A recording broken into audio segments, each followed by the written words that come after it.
Tudo bem? Vamos falar agora sobre riscos fiscais. Riscos fiscais, eles fazem parte do anexo de risco fiscal, que é uma parte integrante obrigatória da LDO. Esse anexo ele é obrigatório para qualquer ente da federação, União, Estados, Distrito Federal e municípios. O que consiste o anexo de riscos fiscais? Você vai ter os riscos e vai ter as medidas mitigadoras. E aí o que é importante a gente saber? Que existem dois tipos de risco. Essa classificação de risco ela não está na LRF. É uma classificação que consta no Manual de Demonstrativos Fiscais, que é obrigatório para toda a federação. Esse Manual de Demonstrativos Fiscais é elaborado e publicado pela STN, Secretaria do Tesouro Nacional. O primeiro tipo de risco é o risco orçamentário e o segundo é o risco da dívida. Dentro dos riscos orçamentários, a gente vai ter aqui os erros de projeção. Erros de projeção. Então, se o ente público comete um erro de projeção ou da receita ou da despesa, o que é que ele vai ter que fazer com certeza? Ele não vai, se ele errou a receita para mais, a receita foi para menos. E se ele achou que a despesa era menos e a despesa foi mais, o que é que ele vai ter que fazer?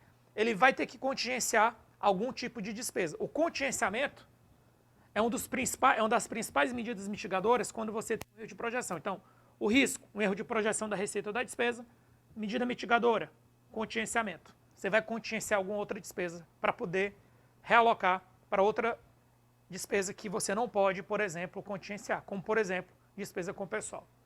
O segundo tipo de risco é o risco da dívida.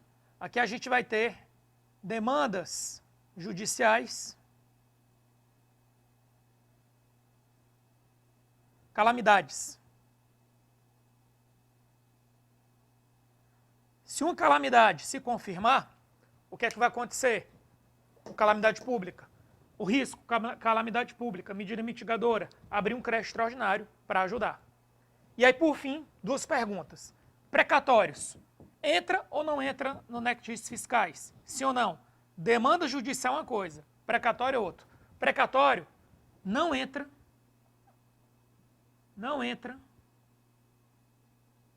no anexo de riscos fiscais. Consta na LOA. O que é que a gente sabe sobre precatórios no artigo 100 da Constituição?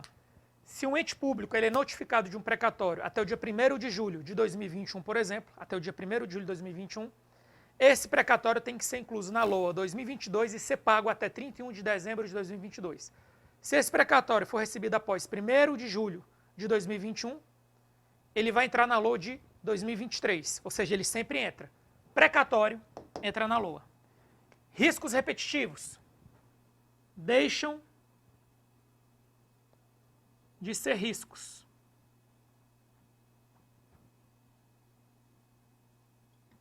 Entram na LOA. Ou seja, riscos repetitivos não podem ser tratados como riscos. Por exemplo, epidemias com sazonalidade conhecida, como, por exemplo, dengue. Outro exemplo, locais que sofrem deslizamento de terra constante. Isso aí não é risco, isso aí já é certeza. Então, tem que ter um programa de governo na LOA para atender a população. Até a próxima.